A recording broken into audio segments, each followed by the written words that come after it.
Hello viewers, welcome to Compete IQ, your gateway to exam success. आज हम करेंगे target SSC 2025 series का class number 21। इस session में हम लोग जीके जीएस के प्रीवियस ईयर क्वेश्चंस करने वाले हैं with best solution. Best solution in the sense हम क्वेश्चंस के आंसर्स के साथ साथ ऑप्शन एनालिसिस भी करेंगे ताकि आने वाले SSC railway as well as other examinations में आपका जीके क्वेश्चंस कॉमन बने। एंड अगर आपने मेरे साथ ये सीरीज़ कंप्लीट एंड तक देख लिया तो जीके के लिए आपको कुछ और करने का ज़रूरत नहीं, बस आप ये सीरीज़ एंड तक मेरे साथ देख लीजिए एंड एग्ज़ाम देने चले जाइए। आपका मैक्सिमम क्वेश्चंस कॉमन होने वाला है। इसी के साथ अगर आपको पीडीएफ चाहिए तो आप मेरे साथ टेलीग्राम चैनल में जुड़ सकते हैं। टेलीग्राम चैनल का नेम है कम्पीट IQ, जिसका लिंक आपको डिस्क्रिप्शन बॉक्स में भी मिल जाएगा। एंड अगर आपको वीडियो अच्छा लगे, मेरी इस एफर्ट से आपको थोड़ा सा भी हेल्प हुआ हो, देन वीडियो को लाइक करें, शेयर करें, चैनल को सब्सक्राइब करें एंड कमेंट करें कि कैसा लगा। इसी के साथ चलिए स्टार्ट करते हैं।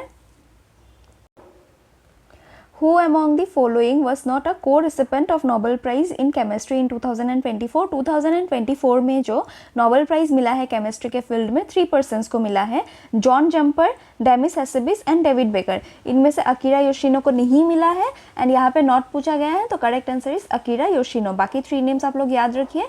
इस तरीके से 2023 में भी 2022 के रिसिपेंट्स के नेम क्वेश्चंस में आए थे, सो 2025 में 24 के आने के चांसेस है।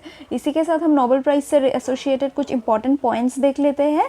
नोबेल प्राइज जो है ये एक बहुत ही प्रेस्टिजियस अवार्ड है। किसके याद में दिया जाता है? देन एल्फ्रेड नोबेल के याद में। एल्फ्रेड नोबेल कौन थे?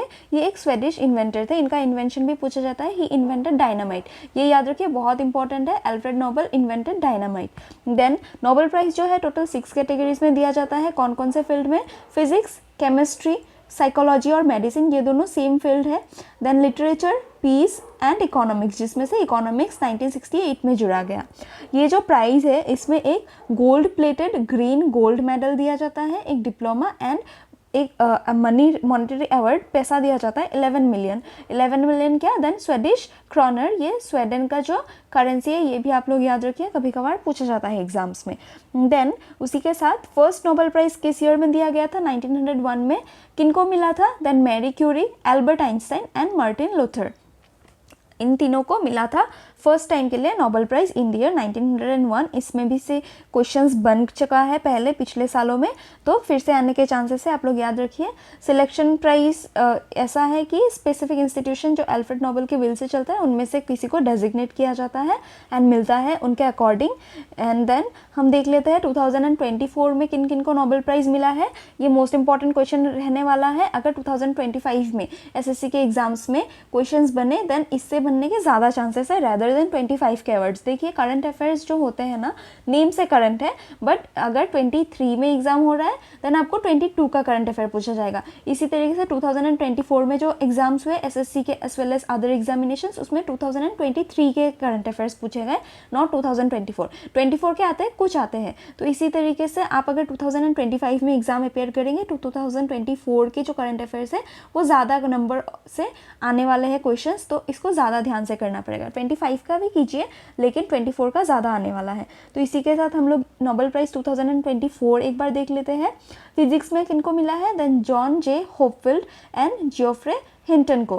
किस वजह से मिला है ये भी पूछा जाता है। Then for foundational discoveries and inventions that enable machine learning with artificial neural network. Chemistry के फील्ड में किनको मिला है? अभी बताया, David Baker, Demis Hassabis and John Jumper, जिसमें से Demis Hassabis and John Jumper को मिला है for protein structure prediction and David Baker को मिला है फॉर कंप्यूटेशनल प्रोटीन डिज़ाइन। दोनों में ही प्रोटीन के साथ एसोसिएटेड है, इस तरीके से आप लोग याद रख सकते हैं।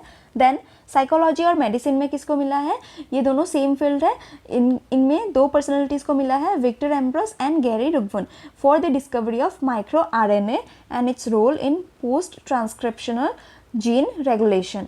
देन और 3 फील्ड्स हम लोग एक बार देख लेते हैं। और 3 फील्ड्स क्या है? देन लिटरेचर के फील्ड में किसको मिला है? हांगकांग इंपॉर्टेंट है for her intense poetic prose that confronts historical traumas and exposes the fragility of human life। तो हैंगकांग को जो मिला है नोबेल प्राइज़ लिटरेचर के फील्ड में, इनके जो पब्लिकेशंस है, जो बुक्स है, वो इंपॉर्टेंट होंगे, वो एक बार आप लोग ध्यान से देख लीजिएगा। देन पीस प्राइज़ किसको मिला है? पीस के फील्ड में मिला है निहोन हिडानक्यो को for its effort to achieve a world free of nuclear weapons and for its demonstrating through witness testimony that nuclear weapons must never be used again. Nuclear weapons के against में इन्होंने अपना statements दिया, जिस वजह से निहॉन हिदेनक्यो को मिला है। ये एक इंस्टीट्यूशन है जापान का। देन जो इकोनॉमिक्स में प्राइज़ है, इकोनॉमिक्स के प्राइज़ को रिक्सबैंक प्राइज़ भी कहा जाता है, क्योंकि वो वहाँ से दिया जाना स्टार्ट हुआ था। ये किसको मिला है इकोनॉमिक्स के फील्ड में? Daron Acemoglu, Simon Johnson and James A Robinson, इन तीनों को मिला है for studies of how institutions are formed and affect prosperity. ये सभी बहुत इंपॉर्टेंट पॉइंट्स है, आप लोग याद रखिए। इस सब अगर आप लोग कर लेंगे then it is not a waste of your time, rather इससे आपका क्वेश्चंस बनने वाला है, तो आप इसको ध्यान से देखिए। इसी के साथ हम नेक्स्ट क्वेश्चन में मूव करते हैं। As of January 2025, in order to be a member of Rajya Sabha, one must be not less than dash years of age। 2025 के अकॉर्डिंग हो चाहे पहले के अकॉर्डिंग हो, राज्यसभा के मेंबर होने के लिए आपका मिनिमम कितना ईयर्स होना पड़ेगा? Then correct answer is 30 years will be the correct answer. ये आप देख सकते हैं पिक्चर में। Who is this? Then he is the vice president of India, Jagdeep Dhankhar. इनका पिक्चर मैंने क्यों लगाया? क्योंकि जो हमारे वाइस प्रेसिडेंट होते हैं वो एक्स ऑफिशियो चेयरमैन होते हैं राज्यसभा के। ये क्वेश्चन भी पूछा गया है, तो आप लोग याद रखिए vice chairman is the ex officio chairman of Rajya Sabha. इसी के साथ वाइस प्रेसिडेंट, इसी के साथ हम कुछ इंपॉर्टेंट एजेस देख लेते हैं डिफरेंट मिनिस्ट्रीज़ के। प्रेसिडेंट बनने के लिए मिनिमम 35 ईयर्स होना पड़ता है। प्राइम मिनिस्टर अगर लोकसभा से, ज़्यादातर लोकसभा से ही इलेक्ट होते हैं, that is the leader of the Lok Sabha, then he must be 25 years old at least. And अगर राज्यसभा से हो, हालांकि ऐसा नहीं होता है, देन 30 ईयर्स। एंड इस तरीके से आप सिंपली लोकसभा के मेंबर्स होने के लिए कितना ईयर्स होना पड़ता है? देन 25 ईयर्स, एंड राज्यसभा के लिए 30 ईयर्स। इस तरीके से याद रखिए, दोनों सेम एज है। देन वाइस प्रेसिडेंट जो है जगदीप धनखड़, इनके लिए 35 years. Then minimum age governor के लिए भी होता है 35 ईयर्स। वोट देने के लिए आपका मिनिमम ईयर्स 18 होना पड़ता है। एमपी होने के लिए लोकसभा का अभी मैंने बताया 25 years. Then controller and auditor general, CAG जिसको कहा जाता है, इंपॉर्टेंट है।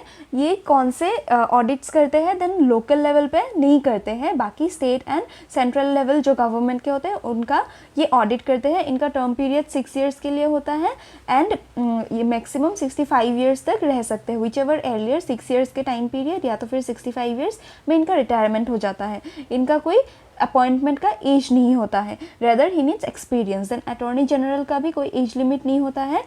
सुप्रीम कोर्ट के जज को सिटीजन ऑफ इंडिया होना पड़ता है to be appointed as supreme court जज। इनको 10 ईयर्स के लिए हाई कोर्ट में जजमेंट करना होता है and other criterias are there. इनका रिटायरमेंट का एज कितना होता है? 65 ईयर्स। इसी तरीके से इलेक्शन कमिश्नर जो है ये प्रेसिडेंट के थ्रू अपॉइंट होते हैं एंड 6 ईयर्स का टर्म्स रहता है या तो फिर 65 years, whichever is earlier he gets retired. ये सभी इंपॉर्टेंट पॉइंट्स है, इनमें से पहले भी क्वेश्चंस बन चुका है, तो आप लोग याद रखिए। Chief election commissioner and election commissioner को जब अपॉइंट किया जाता है उनका भी टर्म पीरियड 6 ईयर्स होता है या तो फिर 65 years, whichever is earlier. Then legislative assembly, legislative assembly के मेंबर्स होने के लिए कितना ईयर्स होना पड़ता है? Then 25 years. And legislative council that is Vidhan Parishad, ये विधानसभा लेजिस्लेटिव असेंबली के लिए 25 years. Vidhan Parishad that is legislative council के लिए 30 ईयर्स मिनिमम होना पड़ता है अगर आपको इनका मेंबर होना है तो। Dash is the field of study concentrated on pregnancy, childbirth and postpartum period. Postpartum period that means after birth period. Then इस फील्ड में जो स्टडी होता है, इस स्टडी को क्या कहा जाता है? देन ऑब्स्टेट्रिक्स कहा जाता है। इस स्टडी को करेक्ट आंसर इज ऑब्स्टेट्रिक्स। इसी के साथ हम अदर जो ऑप्शंस है, ऑप्थेल्मोलॉजी, ऑन्कोलॉजी एंड ऑर्थोपेडिक्स, इन तीनों किस फील्ड के स्टडी को कहा जाता है एक बार देख लेते हैं। Then oncology is the study of cancer including its diagnosis, treatment and prevention. Ophthalmology किसका स्टडी है? देन आई के एनाटॉमी का स्टडी है ऑप्थेल्मोलॉजी। ऑर्थोपेडिक्स मेडिकल स्टडी है, specially musculoskeletal system that is bones हो गए, जॉइंट्स हो गए, मसल्स, लिगामेंट्स, इन सब के जो हड्डी एंड मसल्स के जो बेसिकली स्टडी होते हैं वो ऑर्थोपेडिक्स होते हैं। ये तीनों पॉइंट्स भी आप लोग याद रखिए। Which of the following waterfalls is in the state of Goa? Goa में फॉलोइंग ऑप्शंस में से कौन सा वाटरफॉल लोकेटेड है? दूध सागर जो वाटरफॉल है it is located in Goa.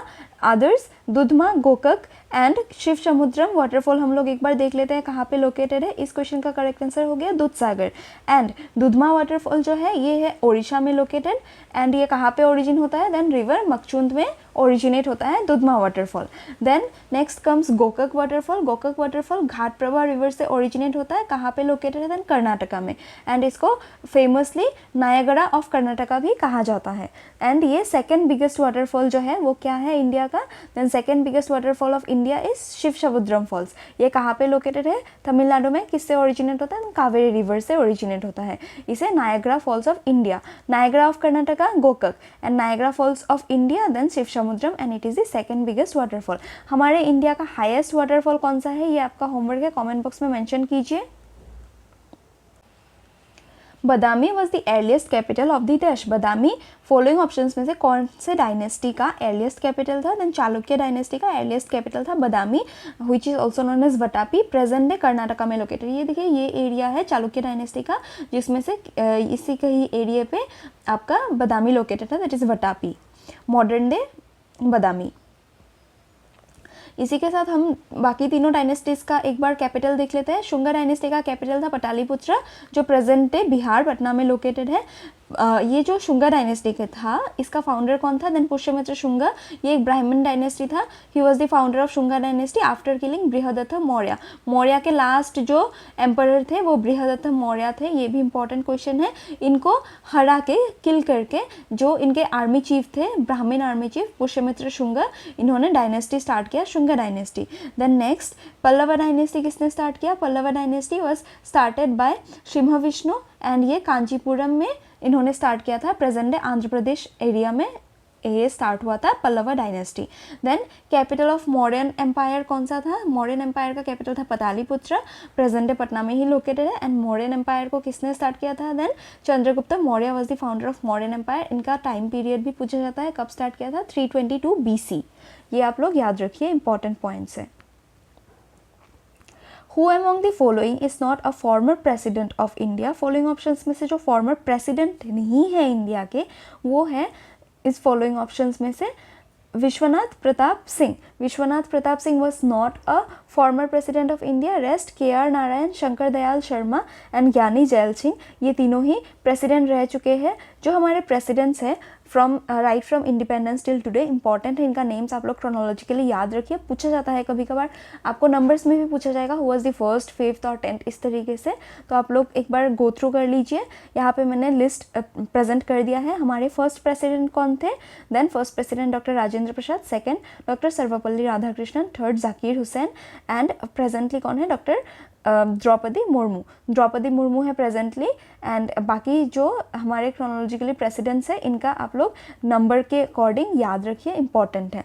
And 22 तक मैंने क्यों मेंशन किया, देन बिकॉज 22 तक ही अपॉइंट हुए हैं प्रेसिडेंट करंटली द्रौपदी मुर्मू। इनके बाद अगर कोई अपॉइंट होगा तब उस ईयर में न्यू प्रेसिडेंट का लिस्ट आप लोग को मिलेगा। Till now this is the latest one. In which year did Amartya Sen receive the Nobel prize for economics. Amartya Sen जो है बहुत ही बड़े इकोनॉमिस्ट रहे हैं इंडिया के, जिनको नोबेल प्राइज़ भी मिला है अपने इकोनॉमिक्स के फील्ड में कंट्रीब्यूशन के लिए इन द ईयर 1998। तो करेक्ट आंसर इस क्वेश्चन का हो गया 1998। एंड देन हम नोबेल लिटरेट्स जो होते हैं इंडिया के कुछ इंपॉर्टेंट देख लेते हैं, जिसमें से इंक्लूड करते हैं सबसे फर्स्ट नोबेल लॉरिएट कौन थे इंडिया के, then he was Rabindranath Tagore. इनको लिटरेचर के फील्ड में मिला था for his publication Gitanjali. Gitanjali क्या है, एक कलेक्शन ऑफ पोएम है written in Sadhu, pure and classical Bengali languages. Important है, गीतांजलि किसने लिखा है, देन रविंद्रनाथ टैगोर। इसी वजह से इनको first time he was the first Indian recipient of Nobel prize. Very important, year भी आप लोग याद रखिए 1913। सेकेंड नोबेल प्राइज मिला है वेंकटरमन को, CV रमन, जिनको फिजिक्स के फील्ड में मिला है for his discovery of Raman effect या तो फिर रमन स्कैटरिंग इन दी ईयर 1928 इन्होंने डिस्कवर किया। 1930 में इनको नोबेल प्राइज़ मिला। थर्ड मिला है मदर टेरेसा को। फर्स्ट 5 ही ज़्यादा इंपॉर्टेंट है, रेस्ट जो रिसेंट ईयर्स में मिले होते हैं वो इंपॉर्टेंट है। एंड अदरवाइज अगर मैं बोलूँ तो इंडिया के सभी अगर आप लोग याद रख सकें तो बेटर है, बट ये 5 फर्स्ट 5 एंड रीसेंट जो होते हैं वो आप लोग ज़्यादा ध्यान से याद रखिए। थर्ड मिला 1979 में मदर टेरेसा को in the field of peace. 1998 में अमर्त्य सेन को मिला in the field of economics. 2014 में कैलाश सत्यार्थी को मिला in the field of peace. ये सभी इंपॉर्टेंट है। कैलाश सत्यार्थी को मिला था for child right and education में, जो उन्होंने स्ट्रगल किया था इस वजह से। तो ये सब इंपॉर्टेंट पॉइंट्स आप लोग याद रखिए। इसी के साथ कुछ और इम्पॉर्टेंट लॉरिएट्स हैं जो नॉन सिटीजन्स है इंडिया के, but they were born in British India, although they are of Indian origin and subsequently अभी सिटीजन नहीं है, बट स्टिल इनको इंडियन नोबेल लॉरिएट्स के लिस्ट में इंक्लूड किया जाता है। तो इसीलिए आप लोग याद रख सकते हैं।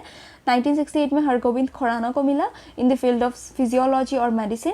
1983 में सुब्रमण्यम चंद्रशेखर को मिला है in the field of physics. 2009 में वेंकटरमन रामाकृष्णन को मिला है in the field of chemistry. Eventually ये लोग पहले तो इंडियन सिटीजन थे, बट इवेंचुअली इन्होंने अलग अलग कंट्रीज़ का सिटीजनशिप ले लिया। ये करंटली नॉन सिटीजन है, ये भी आप लोग ध्यान दीजिए। 2019 में मिला अभिजीत बैनर्जी को in the field of economics. And ये रहे कुछ अदर इंपॉर्टेंट नोबेल लॉरिएट्स जो इंडिया में तो बॉर्न हुए थे, बट इन लोग इंडियन ओरिजिन के नहीं हैं। इंडिया में बॉर्न हुए बट इंडियन ओरिजिन के नहीं हैं। एंड जब इनको रिसिपेंट्स मिला, दैट इज़ नोबेल प्राइज़ मिला, तब भी ये लोग इंडिया में नहीं रह रहे थे। इनमें इंक्लूड करता है रोनाल्ड रोज, ये फर्स्ट रिसिपेंट है of India if Indian origin का ना देखे तो। देन इनको मिला था मेडिसिन के फील्ड में 1907 रुडयार्ड किपलिंग को मिला लिटरेचर के फील्ड में। 1989 दलाई लामा को मिला पीस के फील्ड में। 2001 में वी.एस. नायपॉल को मिला लिटरेचर के फील्ड में। इनमें से ये दोनों जो है that is VS. Naipaul and Rudyard Kipling, इनके जो ऑथर्स है, ये जो ऑथर्स बहुत फेमस है, इनके जो वर्क्स है, राइटिंग्स है, बुक्स है, बहुत इंपॉर्टेंट है, पूछे जाते हैं एग्जाम्स में, आप लोग ध्यान रखिए। Which of the following is the chemical symbol of curium? Curium का केमिकल सिंबल कौन सा है? फॉलोइंग ऑप्शंस पे आप पिक्चर देखिए बता सकते हैं। क्यूरियम का केमिकल सिंबल है Cm, ये इंपॉर्टेंट है। इसका एटॉमिक नंबर कितना है? Then it is 96। ये भी आप लोग याद रखिए, पूछा जाता है। एंड कभी कभार तो इलेक्ट्रॉनिक कॉन्फ़िगरेशन भी एग्जाम्स में डायरेक्टली पूछा जाता है, तो वो भी आप ध्यान दे सकते हैं। इसी के साथ हम अदर जो ऑप्शन है उनको, उनके केमिकल नेम्स एक बार देख लेते हैं। केमिकल सिम्बल्स दिया हुआ है। Chemical names Cr stands for chromium, it is a transition metal. जो मेटल एंड नॉन मेटल के बीच में होता है वो होता है ट्रांजिशन मेटल, ये बीच में रहता है। ये ट्रांजिशन मेटल कुछ है, आप लोग याद रखिए, जैसे कि ब्रोमाइन भी हो गया एक ट्रांजिशन मेटल, और भी कुछ है इंपॉर्टेंट है। Then chemical symbol for chlorine is Cl। Cl किसके लिए स्टैंड करता है? क्लोराइन। इसका एटॉमिक नंबर कितना है? देन 17। कॉपर का कितना है एटॉमिक नंबर? 29 है। एंड इसका सिंबल क्या है? Cu। एंड ये भी एक ट्रांजिशन मेटल है। कॉपर का एक इंपॉर्टेंट पॉइंट है जो लास्ट ईयर एग्जाम में पूछा गया था, ये किस कंट्री से कॉपर का नेम लिया गया है, या तो फिर कॉपर को किस कंट्री के मैप में दिखाया जाता है? सिप्रस के मैप में दिखाया जाता है, क्योंकि वहाँ पे बहुत ही बड़ा एक डिपोजिशन है कॉपर का। In 1877, which of the following viceroys organized a darbar? In 1877, which of the following viceroys organized a darbar to acknowledge Queen Victoria as the Empress of India? 1877 में जो ऑर्गेनाइज किया था दिल्ली दरबार, वो किसने ऑर्गेनाइज किया था? देन करेक्ट आंसर इस क्वेश्चन का हो गया लॉर्ड लिटन। लॉर्ड लिटन ने 1877 वाला जो दिल्ली दरबार हुआ था वो ऑर्गेनाइज किया था। दिल्ली दरबार 3 ही हुए हैं, इंपॉर्टेंट है तीनों के तीनों। हम लोग एक बार देख लेते हैं वो 3 क्यों इंपॉर्टेंट है एंड किसके साथ एसोसिएटेड है। देन फर्स्ट दिल्ली दरबार या तो फिर दिल्ली दरबार that is court of Delhi को इंपीरियल दरबार भी कहा जाता है। 3 टाइम्स हेल्ड हुए हैं। First time 1877, next 1903 and third 1911। Last and third जो है ज़्यादा इंपॉर्टेंट है, इससे क्वेश्चंस बनते हैं ज़्यादा। देन 1877 में क्वीन विक्टोरिया को एम्प्रेस ऑफ इंडिया प्रोक्लेम किया गया था एंड फर्स्ट दिल्ली दरबार था ऑर्गेनाइज बाय लॉर्ड लिटन। 1903 में किंग एडवर्ड 7 जो थे, एडवर्ड 7, उनको किंग एम्परर डिक्लेयर कर दिया गया था ब्रिटेन का। एंड इसको ऑर्गेनाइज किसने किया था? देन लॉर्ड कर्जन ने किया था। एंड थर्ड जो था इसमें king George 5 and queen Mary को emperor and empress of India, raja and rani India का प्रोक्लेम कर दिया गया था या डिक्लेयर कर दिया गया था, आप कोई भी बोल सकते हैं, इन 1911। एंड ये दिल्ली दरबार जो है लॉर्ड हार्डिंगे ने ऑर्गेनाइज किया था। इंपॉर्टेंट है बिकॉज ये फर्स्ट टाइम के लिए था जब इंग्लैंड के या तो फिर ब्रिटिश के मोनार्क इंडिया में विजिट किए थे। एंड इसी दरबार से जो हमारा इंडिया का कैपिटल था कलकत्ता से दिल्ली शिफ्ट हुआ था। तो इट इज़ इंपॉर्टेंट, पूछा जाता है किस ईयर में कलकत्ता से दिल्ली शिफ्ट हुआ capital? The 1911। And it is important also because of its third Delhi दरबार। इसी के साथ हम इस सेशन को यहीं पे एंड करते हैं। होप आप लोगों को ये हेल्पफुल रहा होगा।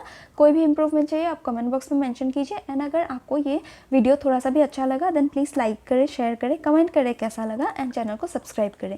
Thank you.